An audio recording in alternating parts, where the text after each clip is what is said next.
What's going on, everybody? I'm Matt Harmon. Welcome to the Yahoo Fantasy Forecast, and it is a hell of a day to talk ball. We will get into the full Week 4 Sunday recap with Chris Allen here in just a moment from an awesome slate of games. A long day of football, but a great day of football. But first, we have to talk through what we just watched, Sunday Night Football, the solo recap here, and I don't think I've ever read off this type of score before, but we got Cowboys 40, Packers 40. Yeah, we got a freaking tie, okay? And I'm just going to be honest with the listeners, the viewers here, all of you in this nice little bubble with me. I feel weird, okay? I feel weird after what was a great electric game, back and forth, a lot of storylines, obviously a lot of narratives, and all of a sudden here at, after 12 a.m. Eastern, we're talking about a damn tie. I mean, there's supposed to be a winner and there's supposed to be a loser. It just feels extra strange. I'm aware that obviously there can be ties. I'm not an idiot. Depends on who you ask. I'm not an idiot. I know there can be ties, but it just, after a game like that with so much going on, for it to end in a tie, I don't like it. I don't like the way the Packers handled that end of game sequence, and I just got to get that off my chest. It felt like they were playing for a tie, even as the game is going on. Collinsworth and Tirico are talking about, well, they can manage the clock here, and is get down there and kick a field goal. I'm like, kick a field goal? How about win the damn game? How about score a touchdown? The thing that would end the contest right there. You walk out of Dallas as winners with the player they traded you. How about that? How about win the freaking football game? I don't know. I didn't like it. I thought whatever the hell the last offensive play was, where they escaped with literally 1 second, I almost thought they should be punished by the football gods. That second expires. They walk off the field as losers, but that's not what happened. Brandon McManus kicked the game tying field goal. Ugh, gross. Even it sounds wrong to say it, okay? But it happened. That's the game. Normally we would start with the winners here because that's what we do on these solo recaps. But again, I don't think I've ever recapped a tie before, so we're in uncharted territory. Let's start with the home team. How about that? I guess that's what we're doing now. Very impressive performance from the Cowboys offense without their best player in CeeDee Lamb.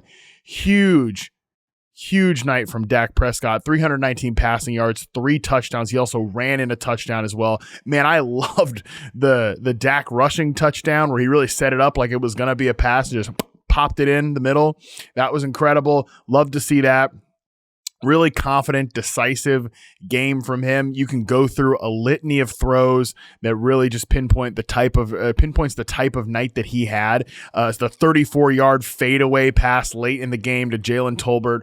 That was pretty electric, but obviously his connection with George Pickens was really noticeable in this game. And this is a Packers defense that I do think maybe we as a football community maybe got over our skis about in the first 2 games. I'm not sure this is some type of legendary all-time defense. Maybe a good unit. Actually, I think I've seen people start to point out the home road splits for the Green Bay Packers defense.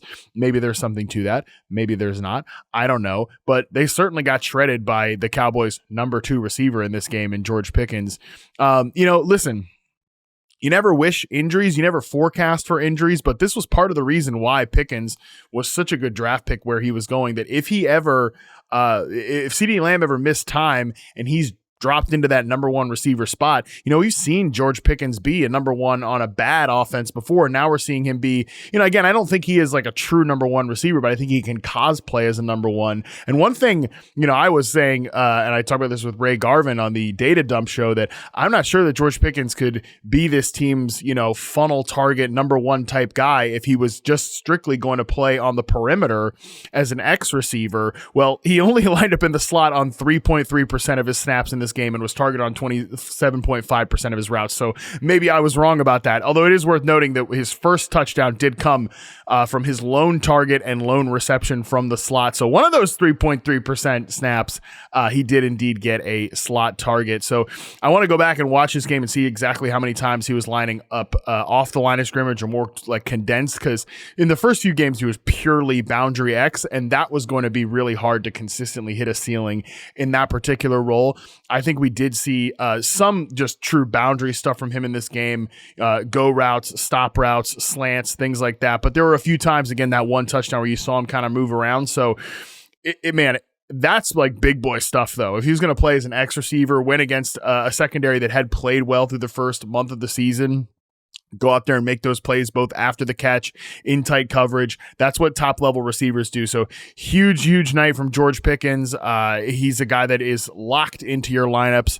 No matchup notes, and the matchups are actually pretty good here coming up for the Cowboys offense. No matchup notes. He's a guy that is in your lineup every single week going forward with CeeDee Lamb out. 49.2% of the air yards for George Pickens in this game. That was incredible stuff. Elsewhere in this offense, Jake Ferguson continues his kind of run as I'm not going to call him a PPR scam tight end, but certainly somebody that is, again, an every week fantasy starter, top 5 potential tight end right now. 7 targets, 7 receptions, only 2.29 air yards per target, but does get the touchdown as well. So, again, just a guy that has been a really good pick. You saw, again, some of the ancillary players step up here too. Kevontae Turpin had a few nice receptions. Jalen Tolbert. I think the depth behind Lamb and George Pickens, little bit underrated. I do think these guys can play a little bit. I think Jalen Tolbert is kind of an undercredited player as somebody that's not embarrassing to be out there running a bunch of routes for your team. So that's good news for Dak Prescott, as, again, the Cowboys go into a pretty favorable part of their schedule here coming up. This was the toughest one that over the next few weeks. And now I think they come out of this one looking pretty good. You're feeling great about your Cowboys offensive players here. No surprise in this, but just noting that once again, Javonte Williams, 87% of the running back rushes here. Miles Sanders left this game with an injury as well. So maybe we'll finally see old Jaden Blue make his debut next week if Miles Sanders misses that game, but doesn't matter. Javonte Williams is locked in as the Cowboys lead running back. Let's flip it over to the other side here. Green Bay Packers. I said this early in the game, felt like they kind of walked into this one playing with their food a little bit, did the Green Bay Packers offense. They saw, the highlights from the Giants game, from the Bears game, and thought, oh yeah, we're just going to get whatever we want. We're going to rip this Cowboys defense for big plays left and right. And they felt like they were hunting those big highlight plays.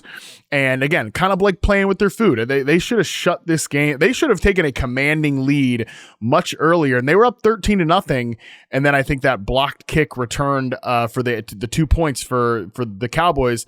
Brian Schottenheimer said it was kind of a turning tide moment. I think it maybe was as well, but there were definitely several times I felt like the Packers could have shut the door on this one, gained a big lead, and that just never happened. And that allowed Dallas to get back in the game. And that is somewhat of what the Packers offense is.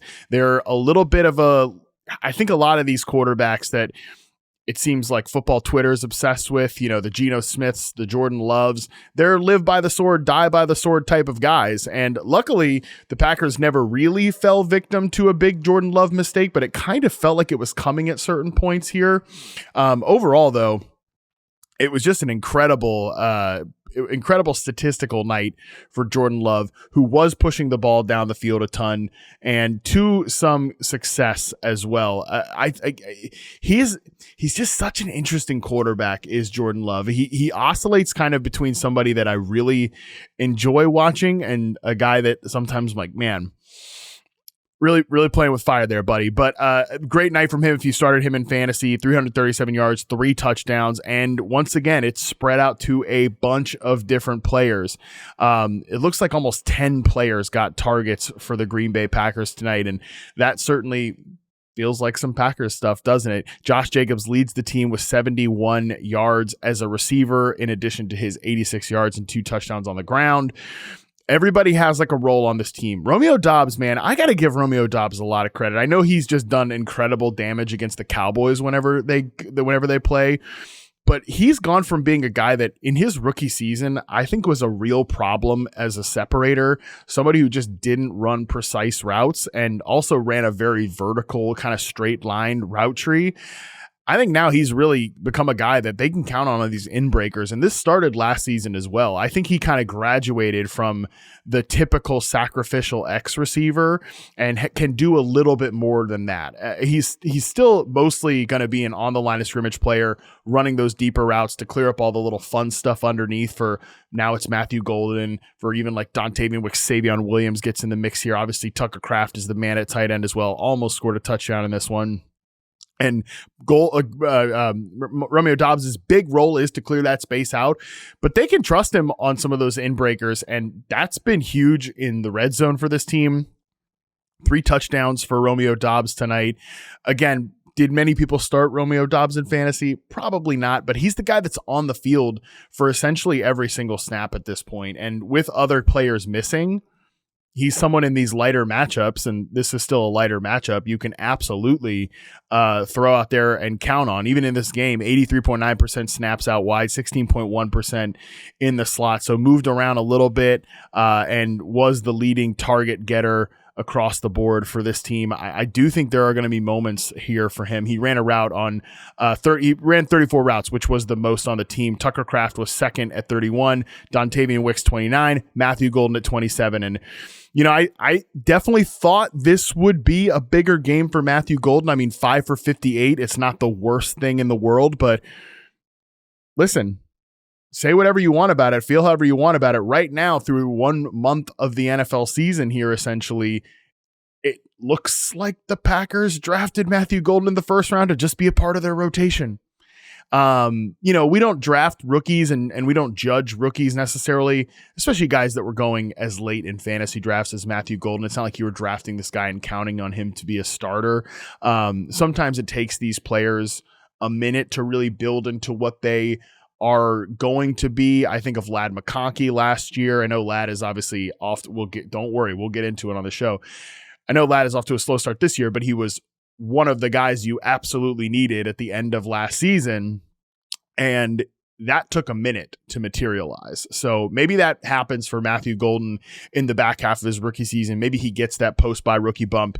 It is funny that everybody's all up in arms about a lot of these rookies, and they seem to finally kind of be hitting some of these guys, running back position specifically, finally like hitting their stride. But with the rookie receivers, it does sometimes take till after that post-bye rookie bump. Maybe Matthew Golden is that candidate, but right now he was like sub 50% rostered coming into Sunday morning. I don't think anybody's going to see this 5 for 58 line and really rush out to get him. And again, everybody's numbers are a little bit juiced up because of the overtime here as well, him included. He had a really clutch 4th down reception. We'll see what continues to happen with Matthew Golden. Don't forget that Christian Watson will probably be back at some point, as will Jaden Reed, maybe late into the season. So that's the Packers wide receiver core. Nothing new about it. There are guys that rotate in and out. Romeo Dobbs is on the field all the time. Tucker Kraft is probably the best player of the pass catching bunch, and that just is what it is. Man, again, really fun game. Super enjoyable to watch. I just can't believe that it ended on a tie, and I can't believe it ended in a way where it felt like the Packers were okay to settle for that tie. I mean, if I'm tore up about it, you know that all of the like talk show producers were incredibly bummed that this thing ends in a tie. They wanted, you know, a Dak Prescott legacy drive. They wanted Micah Parsons to drive Dak Prescott into the dirt for a game-sealing sack. You know, that's what they wanted on those big talk shows. They didn't get it. We got a tie, but we did get some good fantasy performances, specifically from George Pickens. Shout out to the George Pickens.